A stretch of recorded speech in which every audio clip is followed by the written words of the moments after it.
Drama की शुरुआत हमारी फीमेल लीड जिया से होती है, जो कि अपनी मास्टर्स कंप्लीट करके अब्रॉड से अपनी कंट्री आई होती है।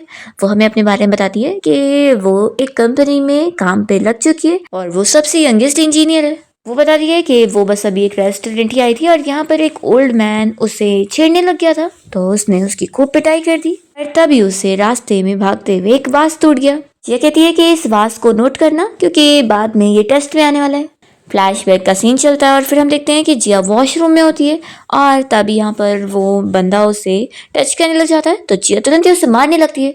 तो फिर वो कहता है कि तुम्हारी हिम्मत कि तुमने मुझे मारी। जिया कहती है कि तुम जैसे परवर्ट जो कि लेडीज वॉशरूम में घुस जाते हैं उन्हें तो मैं छोड़ने वाली नहीं हूँ। वो इसे मार के यहाँ से भागने लग जाती है, तो ये बंदा अपने गार्ड्स को उसके पीछे करने के लिए बोलता है और तभी जिया यहाँ भागते हुए हमारे मेन लीड जिजिंग से टकरा जाती है और इसे देखती रह जाती है कि वो कितना हैंडसम है। तभी वो बंदा जिया को ढूंढते हुए अपने गार्ड्स के साथ यहाँ पर पहुंच जाता है और यहाँ पर जिजिंग को देखते ही डरता है और कहता है कि मिस्टर फू आप यहाँ पर। जिया तो यहाँ से भागने वाली होती है, पर जल्दी से जिजिंग उसका हाथ पकड़ के इसके पास बढ़ने लगता है और कहता है कि हम साथ बैठकर चाय पीते हैं। फिर जिजिंग और जिया तो बैठे हुए होते हैं और जिजिंग कहता है कि तुम खड़े क्यों, तुम भी बैठ जाओ। तो वो देखता है कि उसके लिए तो चेयर भी नहीं है, तो वो मना करता है कि मिस्टर जिजिंग मैं ऐसे ही ठीक हूँ। जिजिंग उससे पूछता है कि ठीक है अब तुम मुझे एक्सप्लेन करोगे कि यहाँ रेस्टोरेंट में अभी चल क्या रहा था। तो ये बंदा तो जिया के ऊपर इल्जाम लगा देता है कि इस लड़की ने पहले मुझसे फाइट करना शुरू करी।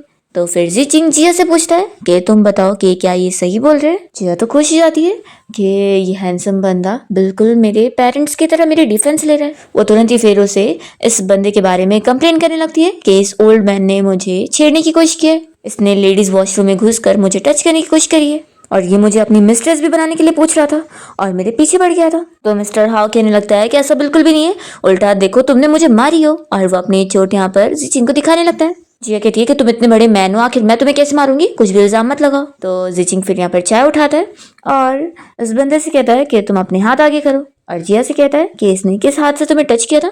तो जिया कहती है कि अपने दोनों हाथ से। तो जिचिंग फिर यहाँ पर उसके दोनों हाथों के ऊपर गरम गरम चाय डाल देता है और जिया तो देखकर ही डर जाती है कि वो चाय अब भी खौलती हुई बनी थी, पर वो खुश भी होती है कि ये परवट ये डिजर्व करता है। और जिचिंग क्योंकि एक पावरफुल बंदा है तो इसलिए ये मिस्टर हाउ तो बस सह के ले रहा होता है, पर तभी यहाँ पर पुलिस ऑफिसर आ जाते हैं इसे अरेस्ट करने को, क्योंकि जिचिंग ने इन्हें यहाँ पर बुलाया होता है और वो फिर उसे लेकर चले जाते हैं। जिया फिर जिचिंग को बहुत ज़्यादा थैंक यू करने लग जाती है उसकी हेल्प के लिए और कहती है कि अब मैं चलती हूँ। तभी यहाँ पर जिचिंग उसके नज़दीक आता है और उसे बताता है कि जो तुमने वास तोड़ी थी ना वो असल में मेरा वास है। तो फिर जिया तुरंत ही अपना फ़ोन निकालती है और कहती है कि मिस्टर फू आप प्लीज़ अपना वास का पैसा मुझे बता दो, मैं अभी पे कर देती हूँ। तो जिचिंग कहता है कि 60 मिलियन। इतना सारा पैसा सुनकर वो शॉक हो जाती है और जिचिंग फिर उसे अपने वास का खरीदा हुआ डॉक्यूमेंट दिखाने लगता है कि सच में उसका प्राइस इतना ही है। असिस्टेंट भी कहता है कि मिस आपका हो तो मैं इसका और भी प्रूफ दे सकता हूँ। तो जिया कहती है कि नहीं इसकी ज़रूरत नहीं है, बस मैं एक बार अपना कैलकुलेशन कर लूँ। और वो पीछे मुड़कर फिर सोच रही होती है कि मुझे लगा था कि इस डोमिनेटिंग सीईओ को मुझसे प्यार हो गया है, ये वाली स्टोरी होगी, पर ये तो बस अपने वास के टूटने की कंपेंसेशन मुझसे लेना चाह रहा था। फिर वो कैलकुलेशन करने लगती है कि अभी मैं ग्रेजुएट होकर आई हूँ और एक कंपनी में इंटर्न की जॉब पर लग गई हूँ 15,000 पर, और जल्दी फिर मैं फुल टाइम एम्प्लॉय बन जाऊंगी, तो फिर मेरी एनुअल सैलरी 2 लाख हो जाएगी। तभी जिचिंग पूछता है कि क्या तुम्हारा कैलकुलेट करके हो गया। तो जिया कहती है कि हाँ, और वो सोचती है कि यानी अब मुझे ये पूरा कर्जा पे करने के लिए मुझे 300 सालों तक बिना खाए पिए जीना पड़ेगा, सिर्फ काम करके, तभी मैं इसके पैसे रिटर्न कर पाऊंगी। फिर हमें फ्लैशबैक में दिखाते हैं कि जिचिंग ने अपने असिस्टेंट को उस रेस्टोरेंट के ओनर के पास भेज दिया होता है उसे बताने के लिए कि उसका वास टूट गया है। तो फिर वो बंदा तो पहले बहुत ज़्यादा रोना धोने लग जाता है कि उसका वो वास कितना ज़्यादा कीमती था, वो बहुत ही पुराने ज़माने का था और कितना महंगा भी था। तो यहाँ पर फिर असिस्टेंट चेक देता है और बताता है कि मिस्टर जिचिंग ने आपको पूरे उस वास के डबल पैसे दे दिए, तो अब आपको फिक्र करने की ज़रूरत नहीं है। तो फिर वो रेस्टोरेंट का ओनर तो बहुत ज़्यादा खुश हो जाता है कि उसे तो इतने ज़्यादा पैसे मिल गए। यहाँ पर असिस्टेंट कह देता है कि आपको दोबारा मिस जिया को कांटेक्ट नहीं करना है, ना उनसे पैसे मांगने, और उसी के बदले में बॉस ने आपको ये गिफ्ट दिया है। फिर फ्लैशबैक खत्म होता है और जिचिंग यहाँ पर जिया से उसका नंबर मांगने लगता है और उसे इंजीनियर जिया कहकर बुलाता है। तो वो शॉक होती है कि तुम्हें मेरा प्रोफेशन कैसे पता।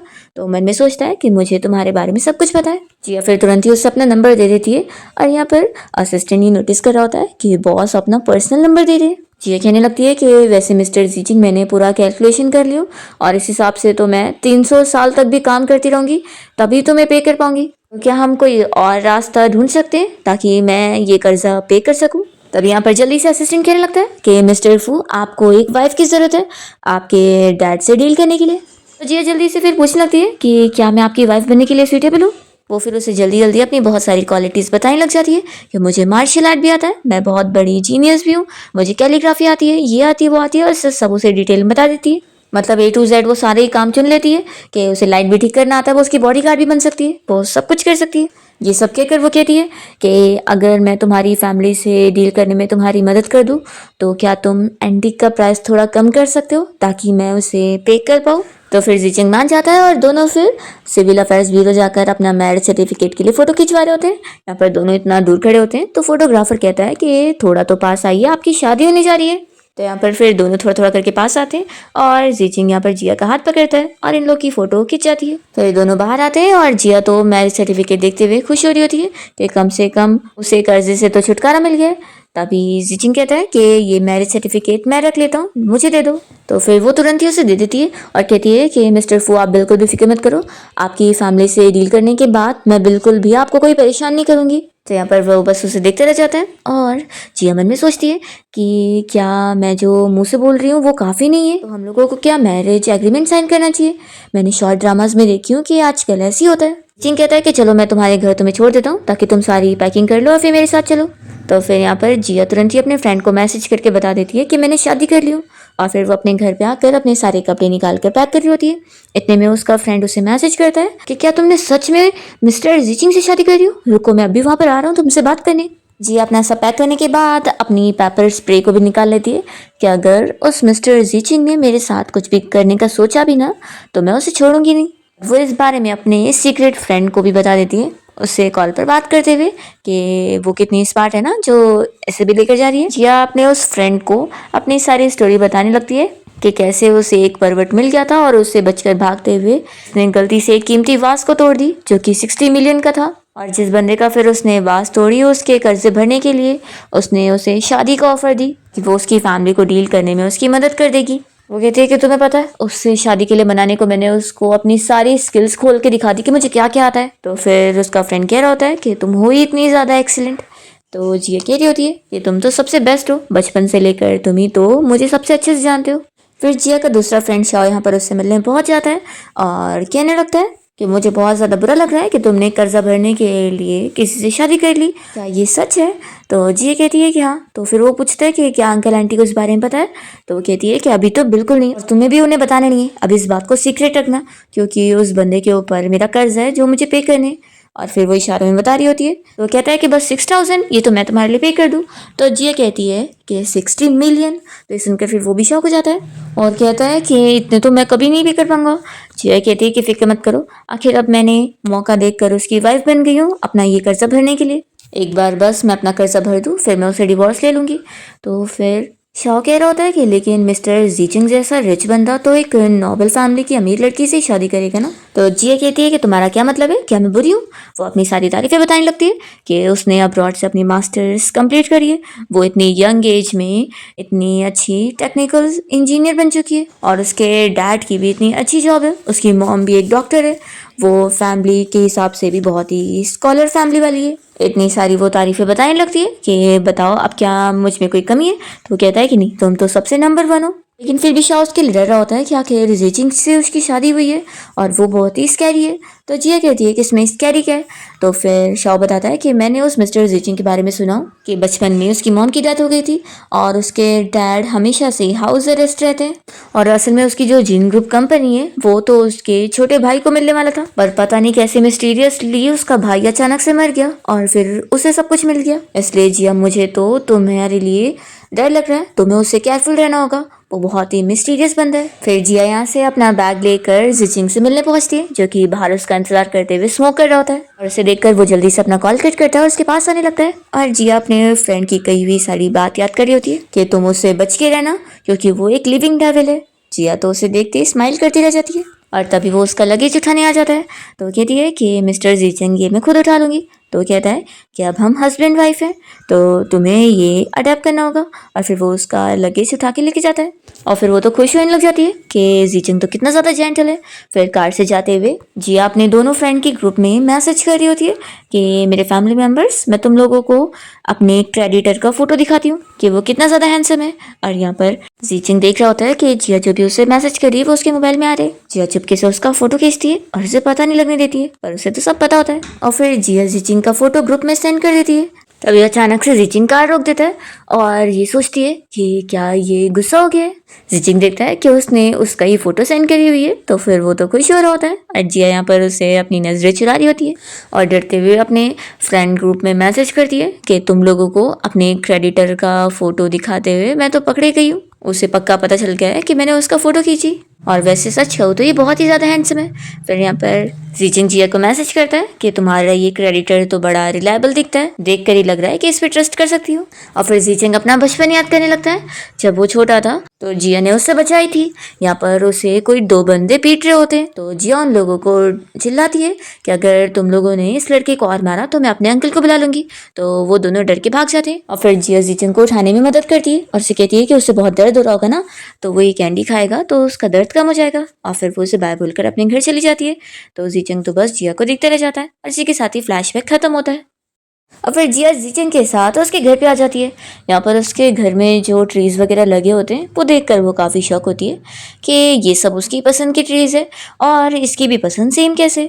अभी जीचिंग उसे अपने घर के सारे रूम की चाबी उससे पकड़ाने लगता है, जिसमें उसके बेडरूम और स्टडी रूम की भी चाबी होती है। ये सारी चाबी देकर वो उसे कहता है कि वो जब चाहे उसके कोई भी रूम में जा सकती है।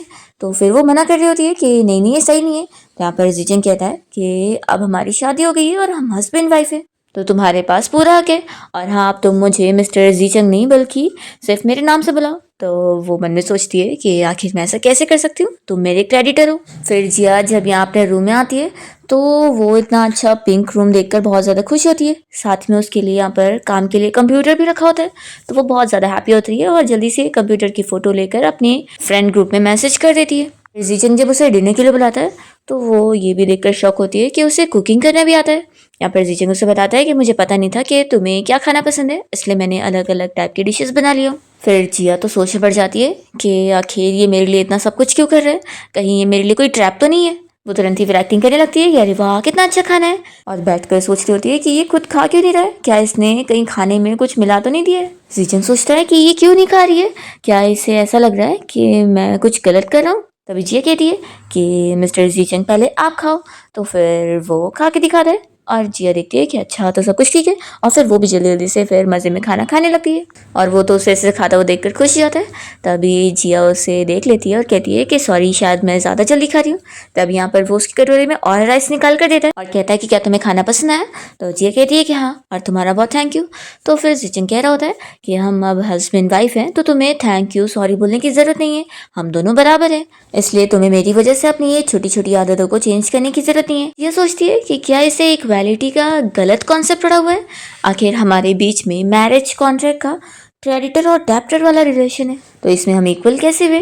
फिर वो कहती है कि ठीक है अब मेरा खाकर हो गया, मैं जाकर बर्तन धो देती हूँ। तो जीचिंग उसे रोकता है कि तुम ये सब मुझ पे छोड़ दो।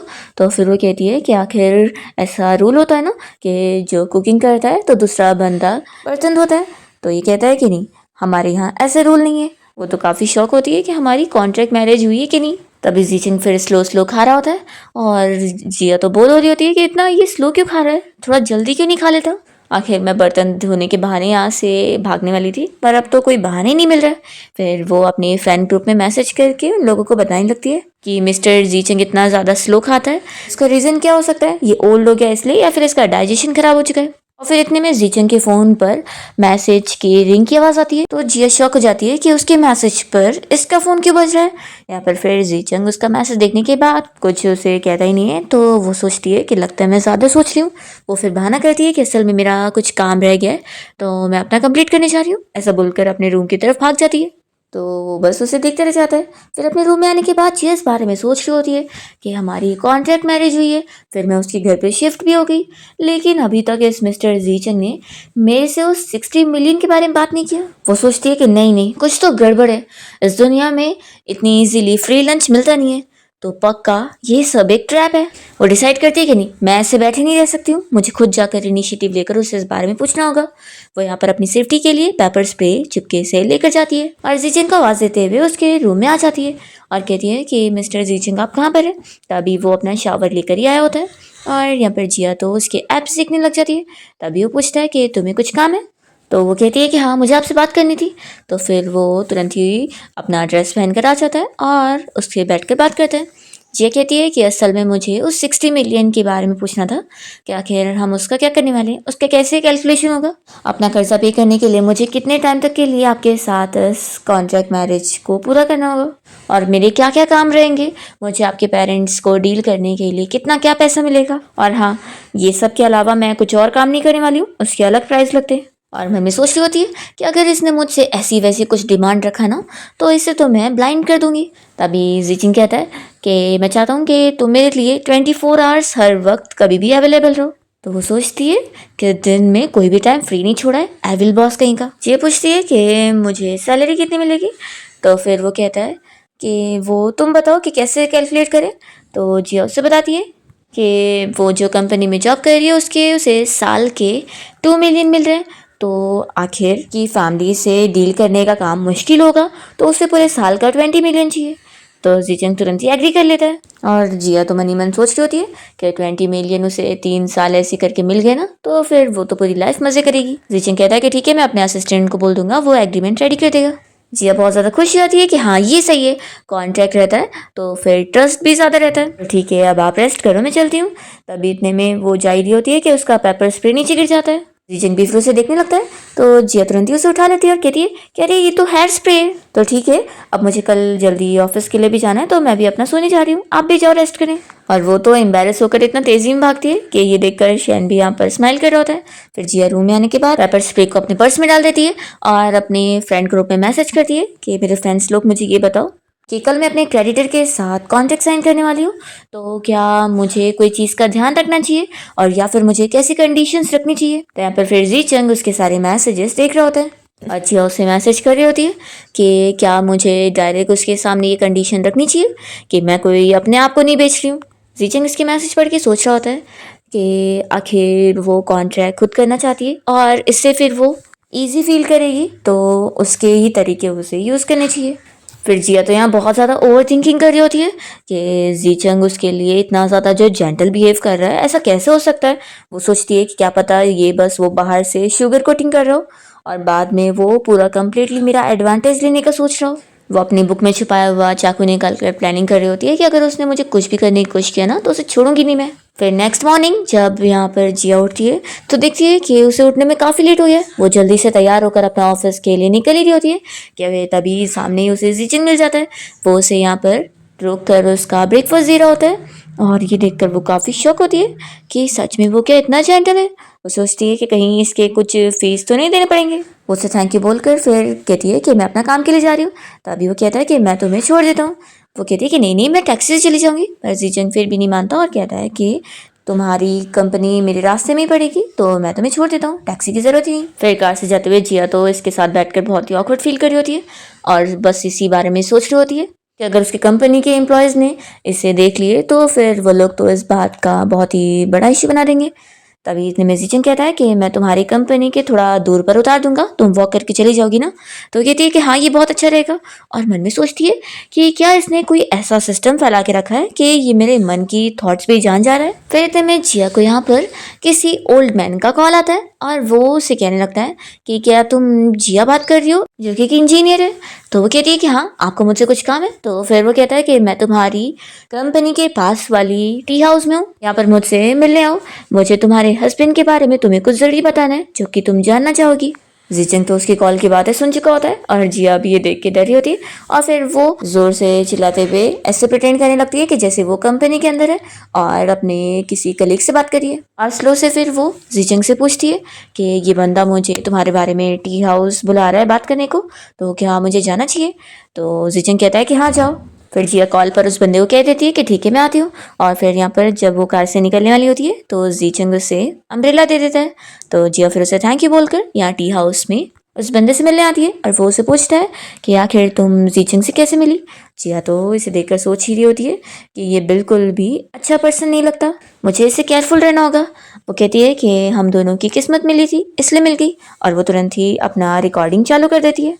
और ये बंदा जो कि जीचंग का अंकल है वो उसे कह रहा होता है कि जीचंग और तुम्हारी फील्ड तो बिल्कुल अलग है, तो तुम दोनों कैसे मिल गए, तुम लोग के बीच में तो कुछ कॉमन है ही नहीं। तो यहाँ पर फिर जिया ऐसे प्रिटेंड करने लगती है कि वो जीचंग को बहुत पसंद करती है। वो कहती है कि वो कितना ज़्यादा केयरिंग है और मुझे बहुत अच्छा लगता है। तो फिर ये अंकल जिया को इस बारे में बताने लगता है कि फिर तो तुमने उसे गलत समझ ली हो। वो ऐसा बंदा है जो कि अपनी इस फैमिली पोजीशन को पाने के लिए उसने अपने फैमिली मेंबर तक को मारा है। तो जिया फिर सोचे पड़ जाती है कि जीचंग के बारे में जो उसने रूमर सुनी है क्या वो सच होगी। वो सोचती है कि नहीं, चाहे जो हो जाए वो अपने बॉस के बारे में ऐसे पब्लिक में कुछ भी बुरा नहीं बोलने वाली है, क्योंकि जो एम्प्लॉयज़ ऐसा बुरा बोलते हैं वो अच्छे एम्प्लॉयज़ नहीं होते। वो कहती है कि मैं ऐसे डरावने फ़ोटो नहीं देखूंगी, मुझे फिर डरावने सपने आएंगे।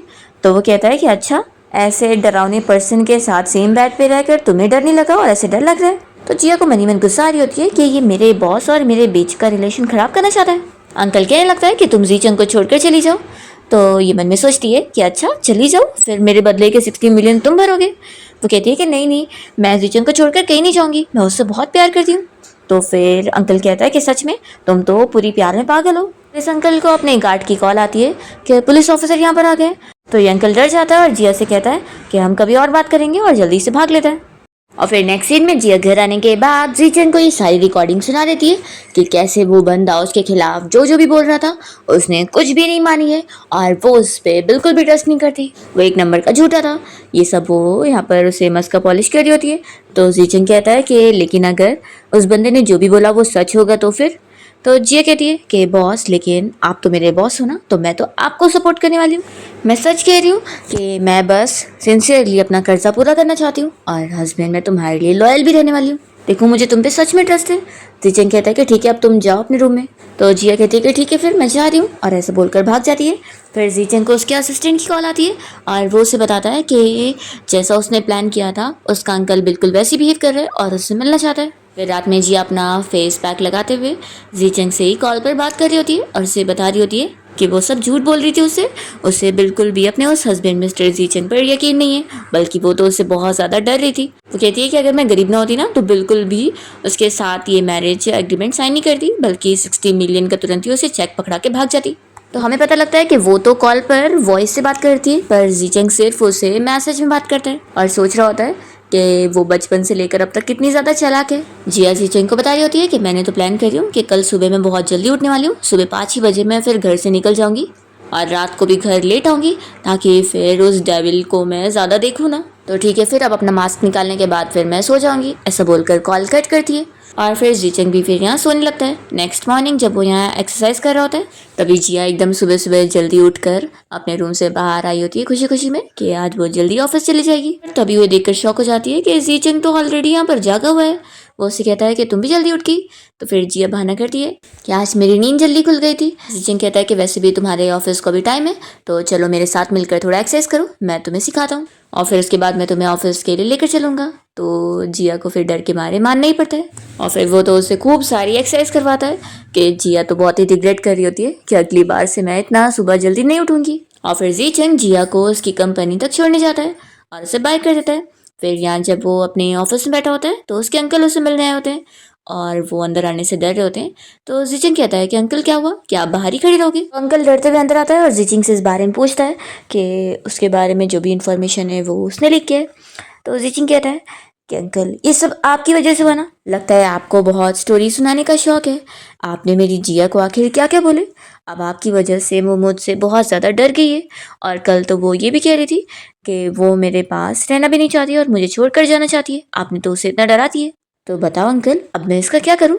तो अंकल कहने लगता है कि मैंने कौन सा उसे स्टोरी सुनाया, मैं तो बस चाह रहा था कि मेरी निस इन लॉ को सारा सच पता चले और उसे कुछ भी धोखे में ना रखा गया हो। तो जीचंग फिर यहाँ पर अपने अंकल को एक डॉक्यूमेंट लिखने बोलता है जिसमें उनके खिलाफ सारे एविडेंस है कि उन्होंने कंपनी के लिए कितना सारा फ्रॉड काम करे और लोगों से कितना पैसा वसूले।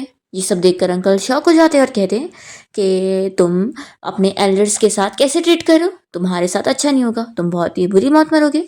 जीचन कहता है कि इसकी आपको फिक्र करने की जरूरत नहीं है, लेकिन अगर आपने दोबारा मेरी जिया को परेशान किया और उससे प्रोवोक किया ना, तो फिर आपकी शांति वाली मौत नहीं रहेगी, ये मैं गारंटी के साथ कह सकता हूँ। तो फिर उसके अंकल चिल्लाने लगते हैं कि तुम बस एक नाजायज बेटे हो, समझे? तुम्हारी इतनी हिम्मत हो रही है कि तुम मुझे धमकी दे रहे हो। जीचिंग कहता है कि ठीक है, आपको जितना चिल्लाना है चिल्ला लो, कल फिर मैं ये एविडेंस कोर्ट तक पहुंचा दूंगा। अंकल फिर डर जाता है और पूछने लगता है कि आखिर तुम चाहते क्या हो? तो यहाँ पर फिर जीचंग उन्हें एक शेयर एग्रीमेंट देता है, जिसे देखकर वो शॉक होते हैं कि तुम मेरे शेयर्स को उस जिया को दिलवाना चाहते हो। आखिर क्यों? वो तो हमारी फैमिली की भी नहीं है। तो जीचंग यहाँ पर रीज़न देता है कि क्योंकि मैं उससे बहुत प्यार करता हूँ और मैं उसे बिल्कुल भी खोना नहीं चाहता, और क्योंकि आपके पास भी कोई चॉइस नहीं है, इसलिए आपको देना ही पड़ेगा। तो उसके अंकल फिर गुस्से में यहाँ पर शेयर्स एग्रीमेंट पे साइन कर देते हैं और उसे बातें सुनाते हुए चले जाते हैं। फिर जीचंग अपने बचपन को याद करते हुए फिर यहाँ अपसेट हो जाता है, पर फिर जिया का ख्याल आते ही वो उसकी कैंडी देखते हुए यहाँ पर शांत होता है। इतने में उसका गार्ड आकर उसे बताने लगता है कि उसके ग्रैंडपा ने उसे अपने घर पे मिलने के लिए बुलाया है। तो फिर जीचंग अपने ग्रैंडपा के घर जाता है उनसे मिलने के लिए, और वो कहते हैं कि मैंने सुना कि तुमने शादी कर ली है। वो पूछते हैं कि आखिर कौन सी वो लड़की है जिसने साइलेंटली तुम्हारा दिल जीत ली, और तुम आखिर कब मुझे उससे मिलवाने वाले हो? तो फिर जीचंग कह रहा होता है कि ग्रैंडपा अभी सही टाइम नहीं है। तो उसके ग्रैंडपा कहते हैं कि मैं तो बस ऐसे ही कह रहा था, वैसे मैंने तुम्हें यहाँ पर इसलिए बुलाया था ये बताने के लिए कि तुम्हारे डैड बहुत ही ज़्यादा कंप्लेंट कर रहे हैं कि नर्सिंग हाउस में उन्हें अच्छा ट्रीटमेंट नहीं मिल रहा है, तो वहाँ पर वो खाना भी नहीं खा रहे। तो जीचंग कहता है कि ठीक है, मैं उन्हें कोई दूसरे अच्छे नर्सिंग हाउस में शिफ्ट करवा दूंगा। तो फिर उसकी ग्रैंडपा कहते हैं कि सच में तुम्हारा डैड बस प्रॉब्लम क्रिएट करता है और अपने बेटे को प्रॉब्लम सॉल्व करने पे लगा देता है। जीचंग कहता है कि ठीक है फिर ग्रैंडपा, मैं अभी एयरपोर्ट जा रहा हूँ। तो उसे जाते हुए देखकर ग्रैंडपा कहने लगते हैं कि मुझे मेरी ग्रैंड डॉटर इन लॉ से जल्दी मिलवाना।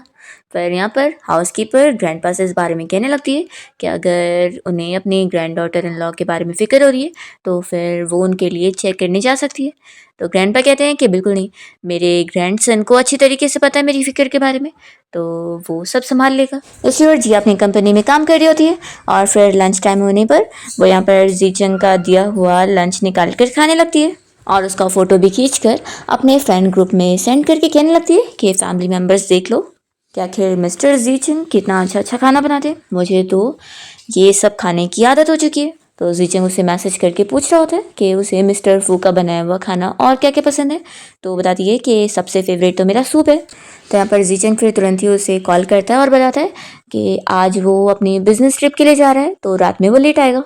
और फिर हम देखते हैं कि जीचंग अपनी हाउसकीपर को सब कॉल करके समझा देता है कि जिया को कौन कौन सी खाने की चीज़ें पसंद है, तो वो खाने में वही सब बनवा ले। पर तभी जिया ग्रुप में मैसेज करती है कि आज तो वो रात में पार्टी करने के लिए क्लब जाने वाली है, क्योंकि कल उसकी ऑफिस की छुट्टी है, तो आज वो मज़े करेगी। तो यहाँ पर फिर जीचंग की मैसेज देखने के बाद हाउसकीपर को आज का खाना बनाने के लिए मना कर देता है कि आज वो डिनर के लिए नहीं आएगी, और कह देते हैं कि अभी वो बाहर जाने वाली है, तो इसलिए वहाँ पर कुछ सिक्योरिटी गार्ड्स का इंतजाम कर दो ताकि वो लोग उसकी वहाँ पर सेफ्टी करें। फिर जिया क्लब में जाने के बाद पार्टी कर रही होती है और काफ़ी ड्रिंक वगैरह कर लेती है। जब वो घर पहुँचती है तो देखती है कि जीचंग उससे पहले ही आ चुका होता है, तो वो यहाँ पर अपनी ड्रिंक की बोतल छुपा रही होती है। तभी जीचंग उसे बोतल लेके रखता है और यहाँ पर वो इतनी ज़्यादा नशे में होती है कि अजीब अजीब हरकतें कर रही होती है, और तभी वो ऐसे गिरने भी लग जाती है। तो जीचंग फिर उसे टाइम पे पकड़ता है और उसे रूम में लेकर जाता है उसे लेटाने के लिए। और जीचंग या मनी मन उसे सॉरी कह रहा होता है कि वो उसे इस तरीके से अपने घर में रख रहा है और ये तरीका सही नहीं है, वो जानता है। और फिर जिया तो यहाँ ड्रंक हालत में उसका हाथ पकड़ के रोकने लग जाती है और नींद में उससे बातें कर रही होती है।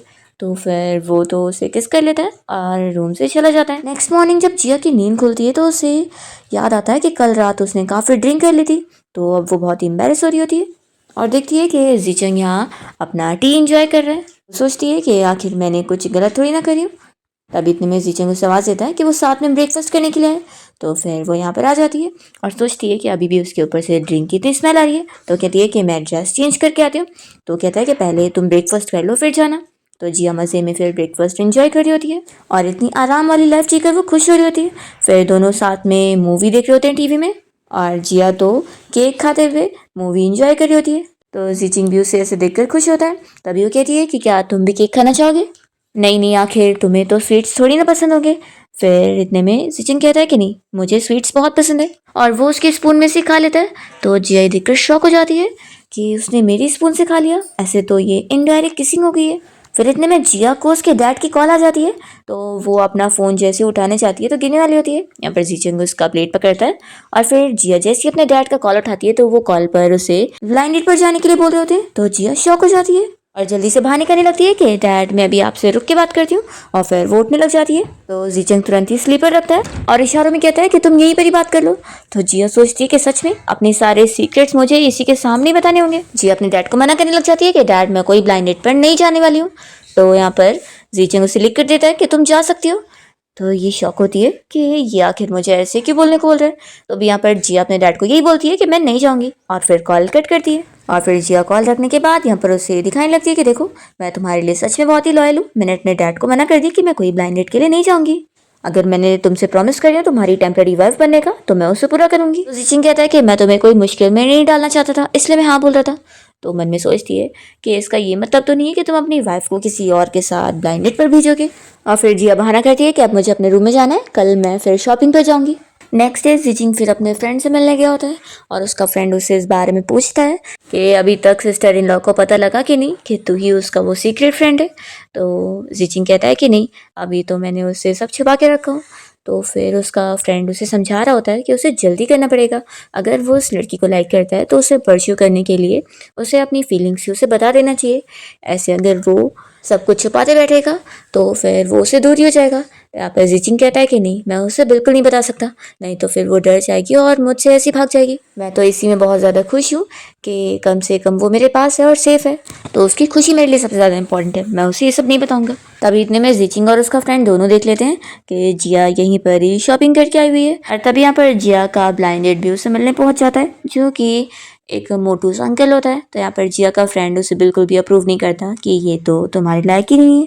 तो यहाँ पर फिर जिया कहती होती है कि शांत हो जाओ, आखिर वो मेरे डैड के फ्रेंड का बेटा है। वो जिया को उसके निकनेम से बुला रहा होता है। तो जिया का फ्रेंड गुस्सा होने लगता है कि तुम आखिर उसके निकनेम से उसे क्यों बुला रहे हो।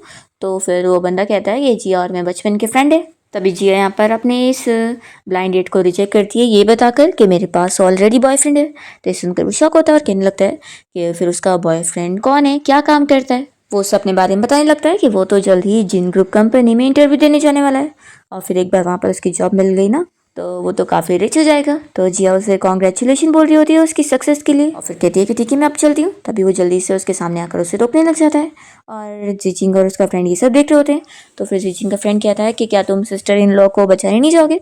वो कहता है कि नहीं रहने दो, इस चीज़ में उसे मेरी ज़रूरत नहीं है, वो खुद हैंडल कर लेगी। जिया का ब्लाइंड डेट उसे बताने लगता है कि वो उससे शादी करने के लिए अपनी प्रॉपर्टी भी उसके नाम पे करने वाला है। उसकी मॉम ने भी बोली है। जिया मना कर रही होती है कि नहीं मुझे नहीं चाहिए, तो भी वो उसे इंसिस्ट कर रहा होता है कि वो उसे बहुत लाइक करता है और उसी से शादी करना चाहता है। तो जिया फिर यहाँ एक बहाना ढूंढ लेती है और कहती है कि असल में मैं तुमसे इसलिए शादी के लिए मना कर रही हूँ क्योंकि ना मैं इनफर्टाइल हूँ। तो कहता है कि कहीं तुम झूठ तो नहीं बोल रही हो।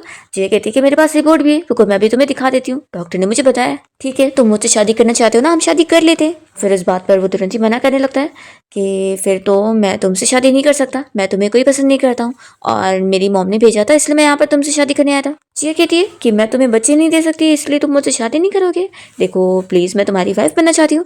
तो फिर वो डर के मारे भाग लेता है। जिया और एक्टिंग करते हुए कह रही होती है कि तुम मुझे अपनी वाइफ नहीं बनाना चाहते, देखो ना मैं तुम्हारी वाइफ हूँ। तभी वो भाग चुका होता है और जिया हंस रही होती है। इतने में जीचिंग यहाँ पर आकर उसका हाथ पकड़ लेता है, तो वो तो बस उसे देखती रह जाती है। फिर जिया यहाँ पर उसे तुरंत ही एक्सप्लेन करती है कि हस्बैंड तुम गलत मत समझना, मैं तो बस उसे भगाने के लिए सब एक्टिंग कर रही थी और मैं तुम्हारी वाइफ हूँ, मैं किसी और की वाइफ नहीं बनना चाहती। फिर वो उससे पूछती है कि क्या तुम गुस्सा तो नहीं हो गए। तो जीचिंग कहता है कि बिल्कुल नहीं, मैं तो तुम पे ट्रस्ट करता हूँ। फिर यहाँ पर जीचिंग कुछ कह नहीं रहा होता है तो जिया बस सोच में पड़ जाती है कि पता नहीं क्या सोच रहा होगा। फिर वो कहती है कि मुझे अब जाना होगा, मुझे और भी शॉपिंग करनी है। तो जीचिंग कहता है कि ठीक है फिर अब हम लोग घर पे डिनर पे मिलते हैं। फिर जिया तो घर आने के बाद जीचिंग के बारे में सोच रही होती है और उसे समझ नहीं आता कि उसका हार्ट इतना जोर से क्यों बीट कर रहा है। फिर वो अपने फ्रेंड ग्रुप में मैसेज करती है कि वो जब से टी हाउस से आई हुई है उसकी हार्ट बीट कुछ ज़्यादा बढ़ गई है और वो समझ नहीं पा रही है उसे क्या हुआ है। तो फिर उसका फ्रेंड शॉक होने लगता है कि पक्का तुम्हें अपने उस हस्बैंड जीचिंग से प्यार हो गया है, मैंने तो ये चीज़ तभी नोटिस कर लिया था जब तुम उसे ऐसे देखी जा रही थी। तो फिर यह तो सोचे पड़ जाती है कि क्या ये सच है, और ये इतना ऑब्वियस था जो उसे पता लग गया। फिर यहाँ पर जीचिंग उसे मैसेज करता है कि पक्का तुमने जो टी पी के आई हो उसकी वजह से ही थोड़ा हार्ट बीट तेज हो गया, तो थोड़ा रेस्ट कर लो। तो जिया फिर जीचिंग का मैसेज देखकर खुश होती है कि वो बिल्कुल सही कह रहा है, तो यही चीज़ होगी, और फिर वो अपना सो जाती है। और फिर सपने में जिया छोटे वाले जीचिंग को याद कर रही होती है जो कि जिया से वापस भी मिलने आया होता है और फिर वो दोनों अच्छे फ्रेंड बन गए होते हैं। तभी वो उसका नंबर मांग लेती है, ये कहकर कि जब वो दोनों बड़े होंगे तो फिर ऐसे वो लोग एक दूसरे से मिल पाएंगे। तो फिर वो उसे अपना नंबर दे देता है।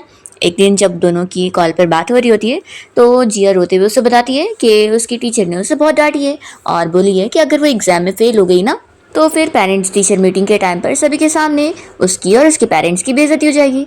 तो जिया रो रो कर कह रही होती है कि उसके दोनों पेरेंट्स काफ़ी एजुकेटेड है और उनका बहुत ही नाम है, तो अगर वो फेल हो गई तो उन लोग की कितनी बेइज्जती होगी। तो जिचिंग कहता है कि फिक्र मत करो, मैं हूँ ना, तो मैं तुम्हारी स्टडी में हेल्प करूँगा। वो फिर उसे अपना लिख कर उसे होमवर्क देने के ज़रिए समझाता है कि कैसे वो प्रॉब्लम सॉल्व करना है। और फिर इस तरीके से दोनों की बातें होती है और जिचिंग जिया की हेल्प करते जाता है। फिर जब जिया का ग्रेजुएशन वाला टाइम होता है तब से ही फिर वो उसे कॉल पे बात करना बंद कर देता है और सिर्फ लिख कर उसे बात करता है। और तभी जिया से वो मिलने भी पहुंच जाता है, पर जिया ये देखकर शॉक होती है कि उसका वो सीक्रेट फ्रेंड कोई और नहीं बल्कि जिचिंग है। इतने में वो सपना देखकर उठ जाती है और सोचती है कि मैंने जिचिंग को सपने में देखी। फिर इतने में जिचिंग उसे आवाज़ देता है कि उसने क्या टाइम नहीं देखी, उसके ऑफिस जाने को लेट हो रहा है। तो जिया फिर टाइम देखकर शॉक होती है और जल्दी से उसके पास जाकर कहती है कि मैं जल्दी से तैयार होती हूँ। तभी वो उसे ऐसे देखकर जल्दी से चला जाता है और जिया अपने आप को आईने में देखकर शॉक हो जाती है कि उसने मुझे ऐसे हाल में देख लिया। फिर वो तैयार होकर अपनी कंपनी पहुंचती है और यहाँ पर काफ़ी अपना मेहनत से काम कंप्लीट करने के बाद फिर अपना लंच एंजॉय करने जा रही होती है। तभी लंच बॉक्स खोलती है, उसमें उसे टीचिंग का नोट भी मिलता है जिसे पढ़कर वो खुश हो जाती है कि वो कितना ज़्यादा थॉटफुल है। नेक्स्ट डे जिया घर पे छुट्टी एंजॉय कर रही होती है और मज़े में गेम्स वगैरह खेल रही होती है। दूसरी तरफ जीचिंग किचन में कुकिंग कर रहा होता है। तभी जिया को उसके फ्रेंड शाओ का मैसेज आता है कि प्रोडक्शन टीम के साथ उसका थोड़ा सा झगड़ा हो गया है और उसे चोट भी आ गई है। तो वो इस बारे में भागकर जल्दी से जीचिंग को बताती है कि उसके फ्रेंड शाओ का एक्सीडेंट हो गया है कुछ सेट पर, तो उसे तुरंत जाना पड़ेगा। तो जिचिंग देखता है कि उसने स्लीपर भी नहीं पहनी, तो वो जल्दी से उसे उठा लेता है और कहता है कि मैं भी तुम्हारे साथ चलता हूँ। और फिर दोनों कार से यहाँ पर सेट तक पहुँच जाते हैं और फिर जिया अपने फ्रेंड शाओ के लिए डायरेक्टर से लड़ने लग जाती है कि आखिर वो उसे ऐसे कैसे मिसट्रीट कर सकता है। तो डायरेक्टर फिर यहाँ पर गुस्से में जिया के ऊपर हाथ उठाने जा रहा होता है और ये देखकर जल्दी से यहाँ पर जिचिंग पहुंच जाता है जिया को बचाने के लिए और वो उसे प्रोटेक्ट कर लेता है और फिर गुस्से में उस डायरेक्टर को किक करता है और मारने जा रहा होता है कि जिया उसे रोक लेती है कि अपने हाथ कंधे मत करो। तब यहाँ पर जिचिंग बस एक कॉल लगाकर ऑर्डर दे रहा होता है उस बंदे को सबक सिखाने के लिए और जिया बस उसे देखती रह जाती है कि वो कितना चार्मिंग मैन लग रहा है। फिर यहाँ से जिचिंग जिया को घर लेकर जाता है।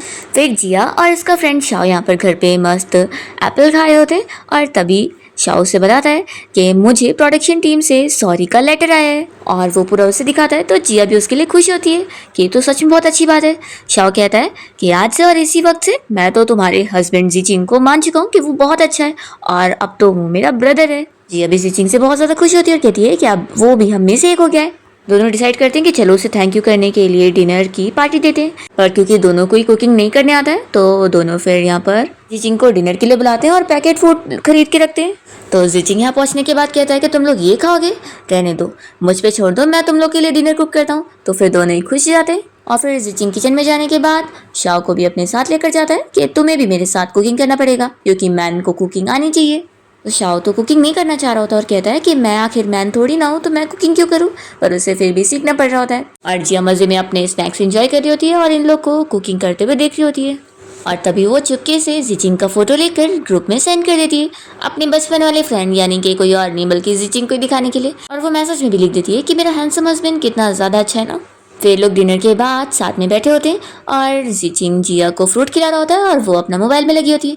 फिर वो कहने लगती है कि अभी मुझे बॉस ने कुछ काम दे दिए तो मैं जा रही रूम में काम करने के लिए। तो शाओ भी उसके साथ चला जाता है। तो ये देखकर जिचिंग जेलस होता है और वो रूम का इंटरनेट ही बंद कर देता है, जिसके बाद फिर जिया को बाहर आना पड़ता है और वो जिचिंग से कहती है कि उसे अपना काम कंप्लीट करने के लिए इंटरनेट की ज़रूरत है। तो जिचिंग कहता है कि अभी तुम मेरा रूम यूज़ कर लो, लेकिन हाँ तुम वहाँ पे सिर्फ अकेले ही चल सकती हो। तो जिया कहती है कि हाँ मेरा काम ज़रूरी है तो मैं चलूँगी। फिर दोनों यहाँ पर साथ में रूम में आ जाते हैं और शाओ तो गुस्सा हो जाता है कि उसे इंटरनेट यूज़ करने का मौका ही नहीं मिला। जिया अपना काम कंप्लीट करके जिचिंग के पास आती है और कहती है कि तुम्हें कैलीग्राफी भी करना आता है, मेरा एक चाइल्डहुड फ्रेंड है जिसके पास तुम्हारी तरह ही कैलीग्राफी का भी टैलेंट है। तभी यहाँ पर जिया को अपने फ्रेंड शाओ के बड़े भाई जो की कॉल आई होती है और वो उसे कॉल पर कह रहा होता है कि मैं तुम्हें बहुत मिस कर रहा हूँ, तो क्या तुम कल मुझसे मिलने आओगी। जिया तुरंत ही उसका फ़ोन स्पीकर पर डालती है और चिल्लाने लगती है कि देखो तुम फालतू चीज़ें मत बोलो, मैं तो तुम्हें ज़्यादा कुछ मानती भी नहीं हूँ और तुम्हारे ऐसे वर्ड्स की वजह से मेरा हस्बैंड मिसअंडरस्टैंड करेगा, मैं तुमसे मिलने नहीं आऊँगी। तो वो कहता है कि मुझे तुमसे ज़रूरी बात करनी है। तब यहाँ पर जीचंग जिया को लिख कर देता है कि उसे बोल दो कि तुम मिलने जाओगी। तो फिर जिया कॉल पर उससे बात कर लेती है और कॉल कट करती है। यहाँ पर फिर जीचंग उसे पूछने लगता है कि तुम्हारा जो के साथ क्या रिलेशन है। तो वो बोलती है कि कुछ नहीं, हम लोग तो बस नॉर्मल जान पहचान के और कुछ नहीं। तो ये कहते हैं कि लेकिन मैंने तुम्हारे बारे में रूमर सुना हूँ कि तुम उसकी फर्स्ट लव हो। तो वो कहती है कि ये सब झूठ है, ऐसा कुछ भी नहीं है हमारे बीच में। और वो तो तुरंत ही कसम भी खाने लग जाती है कि मैं तो जो को ज़्यादा जानती भी नहीं हूँ। तो फिर वो कहता है कि कसम खाने की ज़रूरत नहीं है, मुझे तुम पे ट्रस्ट है। जिया जीचंग से पूछती है कि तुम्हारी फर्स्ट लव कौन है, तुम मुझे बताओगे? वैसे अगर तुम नहीं बताना चाहते तो कोई बात नहीं, मैं तुम्हें फोर्स नहीं कर रही हूँ। तो वो कहता है कि असल में मैंने आज तक कभी किसी को डेट करा ही नहीं। तो जिया तो बहुत ज़्यादा खुश जाती है कि ऐसा इनोसेंट और प्योर जेंटलमैन बंदा मिलना कितना ज़्यादा मुश्किल है। तो वो खुश होती है कि उसे तो गोल्ड मिल चुका है। और फिर जिया जीचिंग की हैंडराइटिंग को अच्छे से देखने जा रही होती है, तो वो जल्दी से छुपा लेता है क्योंकि जिया उसे देख लेगी तो पहचान लेगी। जीचिंग के उस बुक को ऐसे खींचने की वजह से जिया उसके क्लोज आ चुकी होती है और दोनों एक दूसरे के पास आकर बहुत ज़्यादा शाय होने लगते हैं और जिया फिर अपने रूम में भाग जाती है। फिर नेक्स्ट डे जिया जो से मिलने जाती है और वो उसे अपनी रेस्टोरेंट के फेमस स्वीट्स खिलाने लगता है। पर जिया कहती है कि तुम ये सब छोड़ो, मैं यहाँ पर तुमसे डायरेक्ट इस बारे में बात करने आई हूँ कि तुमने शाओ का काम ऐसे डायरेक्टर के साथ क्यों साइन करवाया था जो कि बिल्कुल सही नहीं था और वो उसे कैसे मिसट्रीट कर रहा था। सो कहता है कि मेरा ऐसा करने का ये रीज़न है क्योंकि मैं अपने भाई को प्रोटेक्ट करना चाहता हूँ, वो इंटरटेनमेंट इंडस्ट्री के लायक नहीं है। जिया कहती है कि तुम्हें समझ नहीं आता है, तुम्हारे भाई का ड्रीम है एक्टर बनना। तो फिर जो कहने लगता है कि लेकिन उसे कुछ आता नहीं है और वो बस पब्लिक में अपने आप को एम्बेरस कर रहा है। और देखो तुम्हें ये सब नहीं बोलना चाहिए, क्या तुम जिंदगी भर शाओ को अपने घर में पाल के रख लोगी? तो जिया कहती है कि हाँ रख लूंगी। और वो शाओ की गार्डियन बनने के लिए यहाँ पर उसे कॉन्ट्रैक्ट भी दे देती है कि मैं जिंदगी भर उसे अपने घर में रख कर उसका ड्रीम पूरा करना चाहती हूँ क्योंकि तुम तो उसके अच्छे भाई नहीं हो। तो यहाँ पर फिर जो बीच में जीचिंग को ले आता है और जिया से कहने लग जाता है कि उसका हस्बैंड जीचिंग अच्छा नहीं है, वो कितना ज़्यादा स्कैरी हो सकता है उसे अंदाज़ा भी नहीं है। जिया उसे समझा देती है कि मेरा हस्बैंड कैसा है कैसे नहीं, इसमें तुम्हें बोलने की ज़रूरत नहीं है, वो मेरी चॉइस है। तो फिर जो शौक होता है कि तुम्हें कहीं सच में उससे प्यार तो नहीं हो गया।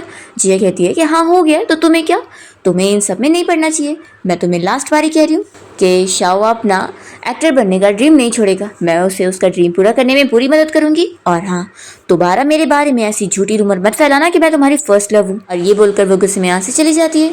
फिर इतने में यहाँ पर जो से मिलने के लिए जीचिंग का अंकल आया होता है और वो उसे कहता है कि तुम जिया को पाना चाहते हो ना, तो मैं उसमें तुम्हारी मदद कर सकता हूँ। फिर जिया जब घर पहुँचती है तो जीचिंग उससे बताता है कि उसका खाना रेडी है, वो बस माइक्रोवेव में गर्म करके खा ले। तो यहाँ पर जिया उसे कहने लगती है कि तुम्हें पता है मैं आज जो से मिलने गई थी। तो फिर वो कहता है कि कल तुम जब कॉल पे बात कर रही थी तो मैं वहीं प्रेजेंट था, तो मुझे पता है। जिया कह रही है कि तुम क्यूरियस नहीं हो रहे हो कि हमारे बीच क्या बात हुई, क्या तुम पूछोगी नहीं? तो जीचिंग कहता है कि मुझे अभी ज़रूरी काम है तो मैं अपना काम कंप्लीट करने जा रहा हूँ, ऐसा बोल के रूम में चला जाता है। तो जिया सोचती है कि क्या ये सच में बिल्कुल भी क्यूरियस नहीं है। तो मैं यहाँ पर शाओ आया होता है। तो जिया उसे कहती है कि मेरे पास तुम्हारे लिए गुड न्यूज़ भी है और बैड न्यूज़ भी है। असल में मैं आज तुम्हारे भाई से मिलने गई थी और मैंने उसे बहुत ज़्यादा डांटी हूँ। तो शाओ कहता है कि मेरे भाई को छोड़ो, मैं तुम्हें अपनी एक गुड न्यूज़ सुनाता हूँ। आज मैं ऑडिशन देने गया था और मैं एक ड्रामा के रोल के लिए पास हो गया हूँ। और तुम्हें पता है ये एक सीरियस ड्रामा है जो कि तुम्हारे हस्बैंड की कंपनी ने प्रोड्यूस करी है। मैं तो बहुत ज़्यादा खुश हूँ कि तुम्हारा हस्बैंड जीचिंग कितना ज़्यादा कमाल का है। तो चलो अब हम लोग यहाँ पर पार्टी करते हैं। तो जिया कहती है कि घर पे नहीं, जीचिंग को बिल्कुल पसंद नहीं है कि मैं स्पाइसी फूड खाऊं, तो हम लोग बाहर चल के खाते हैं। फिर रात में जिया का बहुत ज़्यादा पेट दुख रहा होता है, तो यहाँ पर जीचिंग उसे ऐसे दर्द में देखकर तुरंत ही हॉस्पिटल लेकर आ जाता है। डॉक्टर यहाँ पर जीचिंग को बताता है कि असल में कि उसने कुछ इम्प्रॉपर खाई है जिसकी वजह से उसकी तबीयत खराब हो गई। फिर मॉर्निंग में जब जिया की नींद खुलती है तो वो देखती है कि जीचिंग यहीं पर ही उसकी केयर कर रहा होता है। वो जीचिंग से कहती है कि थैंक यू मुझे हॉस्पिटल आने के लिए। तो जीचिंग उसे मना करता है कि उसे बार बार थैंक यू बोलने की ज़रूरत नहीं है। जीचिंग जिया को बताता है कि उसने कल रात जो जंक फूड खाई है इस वजह से वो बीमार हो गई। अभी जिया शाओ के बारे में पूछने लगती है कि उसने भी वही खाना खाया था तो क्या वो ठीक है कि नहीं। तो जीचिंग कहता है कि वो भी ठीक है। तो फिर यहाँ पर जिया जीचिंग से प्रॉमिस करने लगती है कि अगली बार मैं उसके साथ दोबारा जंक फूड नहीं खाऊंगी। फिर जीचिंग उसे बताने लगता है कि उसने आज कंपनी से छुट्टी ले लिया है और वो यहाँ पर उसका ख्याल रखने वाला है। तो फिर जिया कहने लगती है कि लेकिन मैंने तो छुट्टी नहीं ली। तो जीचिंग कहता है कि तुम आराम से रेस्ट करो। तभी जिया को याद आता है कि मेरी मॉम इसी हॉस्पिटल में काम करती है, मुझे डर है कि वो हमें देख लेंगी। तो जीचिंग कहता है कि फिक्र मत करो, मैंने पता किया हूँ कि तुम्हारी मॉम का आज यहाँ पे शिफ्ट नहीं है। तो फिर जिया बहुत ज़्यादा हैप्पी होती है कि तुमने तो मेरे लिए हर चीज़ का ध्यान रख ली। फिर जीचिंग उसे सूप पिलाने लगता है और जिया बस उसे देखती रह जाती है कि वो कितना हैंडसम है। इसके बाद वो सो जाती है और उसके फ़ोन पर जू की कॉल आ रही होती है। तो जीचिंग यहाँ पर उसका फ़ोन लेकर बाहर आता है और जू से कॉल पे बात करता है। जू से पूछ रहा होता है कि जिया का फ़ोन तुम्हारे पास कैसे? तो जो कहता है कि वो मेरी वाइफ है, तो तुम ही सोच लो कैसे होगा। जो यहाँ पर जिया के बारे में कुछ भी ज़्यादा सवाल करने को करता है तो जीचिंग उससे चिल्लाता है, ये दोबारा तुम्हें मेरी वाइफ की ये सब केयर करने की ज़रूरत नहीं है, वो मेरी वाइफ है, मैं उसका ध्यान रख लूँगा। दोबारा अगर तुमने मेरी वाइफ को परेशान किया ना तो फिर मैं तुम्हें शहर में रहने लायक नहीं छोड़ूंगा। ऐसा बोलकर जीचिंग इसका कॉल कट कर देता है। तो जो को यहाँ बहुत गुस्सा आती है और फिर यहाँ पर जीचिंग का अंकल उसे अपने प्लान में शामिल कर लेता है जीचिंग से बदला लेने के लिए। फिर जिया की नींद खुल चुकी होती है, इसलिए जीचिंग आकर उसे कोर्ट से कवर करता है और उसे बताता है कि वो उसका फ़ोन रिसीव करने बाहर गया था। तो जिया पूछती है कि किसका कॉल आया था, वो बताता है कि जो का। तो फिर जिया कहती है कि उसने तुम्हें कुछ बोला तो नहीं। तो जीचिंग बताता है कि वो हम दोनों का रिलेशनशिप खराब करने की कोशिश कर रहा था, लेकिन मैंने उसे अच्छे सुनाया, तो कहीं तुम गुस्सा तो नहीं होगी ना। जिया कहती है कि बिल्कुल नहीं, तुमने उल्टा बहुत अच्छा किया उसे सुना के। और फिर वो तुरंत ही उसके सामने जो का नंबर भी ब्लॉक करके दिखा देती है और कहती है कि मैं उसकी जगह तुमसे माफ़ी मांगना चाहती हूँ। तो जीचिंग कहता है कि तुम्हें बिल्कुल भी माफ़ी मांगने की ज़रूरत नहीं है, तुम्हारे और उसके बीच में कुछ है ही नहीं, तो इसकी ज़रूरत भी कैसे होगी। तो चलो अब हम घर चलते हैं। तो जिया मान जाती है और फिर इसके बाद ये लोग कार में बैठ कर जाने के लिए निकलते हैं और जिया को उसकी मॉम की कॉल आई होती है। तो वो उनसे कॉल पे बात कर रही होती है कि वो वीकेंड पर घर आएगी उनसे मिलने के लिए।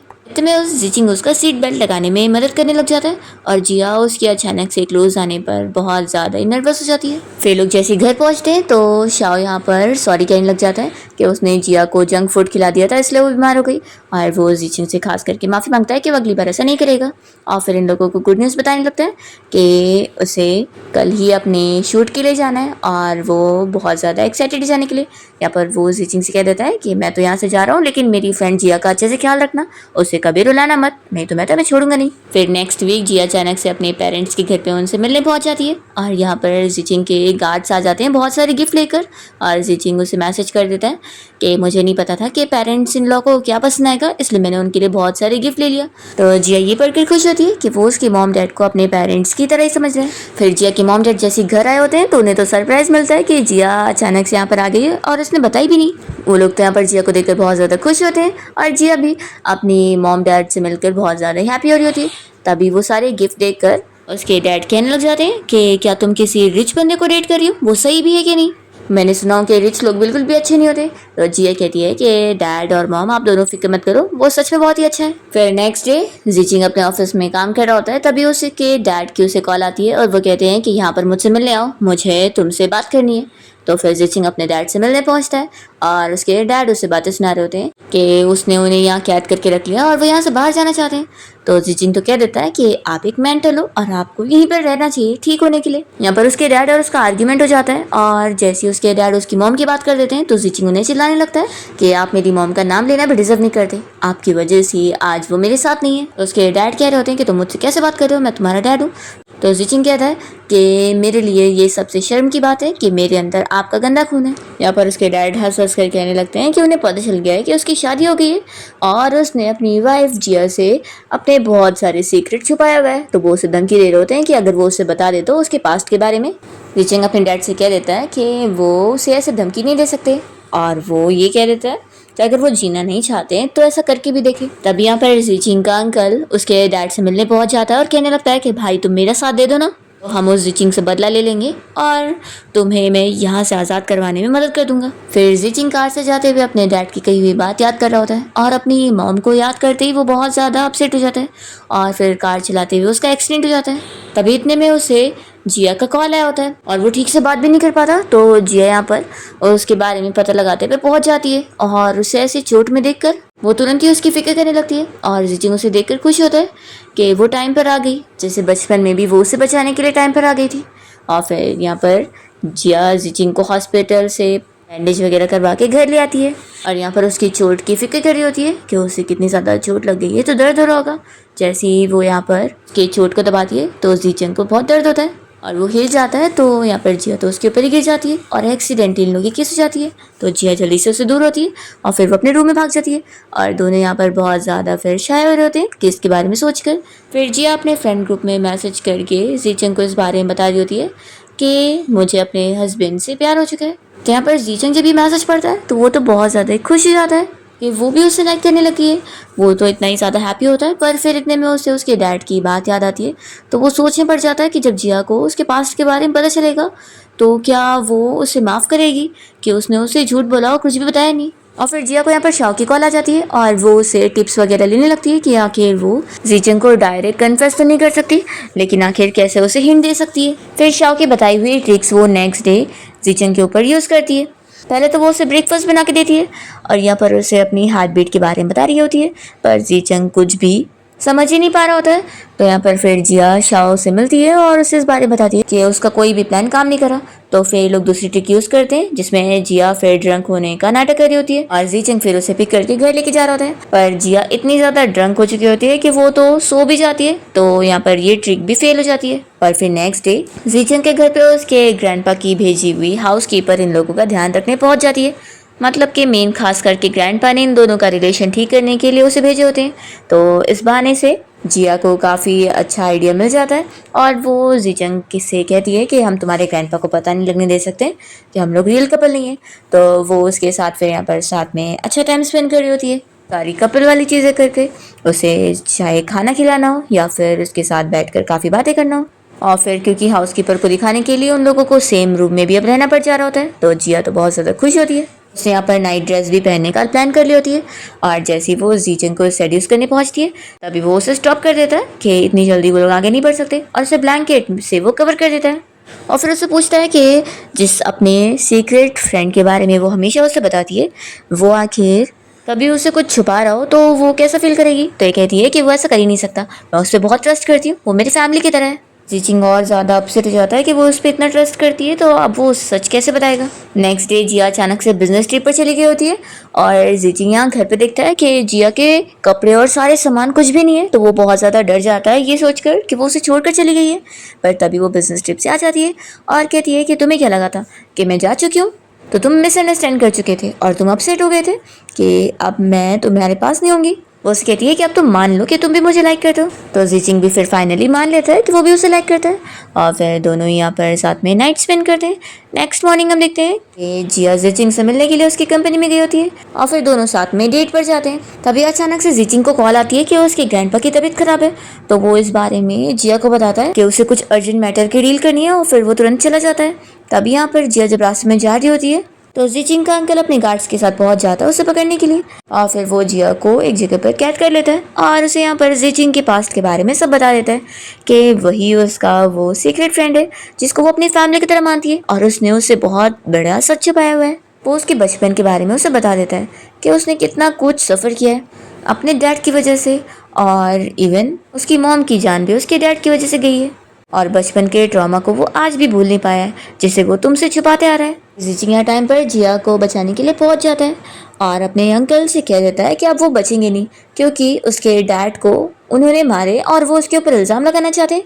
ये बात अब वो जान चुका है और एविडेंस पुलिस को दिखा चुका है और फिर पुलिस यहाँ पर उसके अंकल को अरेस्ट करके लेके जाते हैं। जिया फिर रोने लग जाती है और जीचिंग से कहती है कि तुमने मेरा ट्रस्ट तोड़ा है, तुमने मुझे आखिर इस बारे में क्यों नहीं बताया। वो फिर उसका फ़ोन मांगती है और उसके सारे मैसेजेस देखकर ये कंफर्म कर लेती है कि सच में वही उसका वो सीक्रेट फ्रेंड है जिसे बचपन में उसने बचाई थी। यहाँ पर वो उसे कहने लगती है कि यानी मैं जब भी तुम्हें मैसेज करती थी तो तुम्हें बहुत ही हंसी आती होगी ना मुझ पर कि मैं किस तरीके की हरकत करी थी। तो वो कहता है कि ऐसा बिल्कुल भी नहीं है। वो जीचिंग से पूछती है कि आखिर उसने उसे सच क्यों नहीं बताया और ये सब क्यों छुपा के रखा था कि उसने इतना कुछ फेस किया है। तो जीचिंग बताता है कि मैं डिसेबल हो गया था और मैं कोई काम कर नहीं बचा था। मुझे लगा कि अपना इतना डिसअपॉइंटेड पास्ट अगर मैं तुम्हें बताऊंगा तो तुम मुझे डिसलाइक करोगी।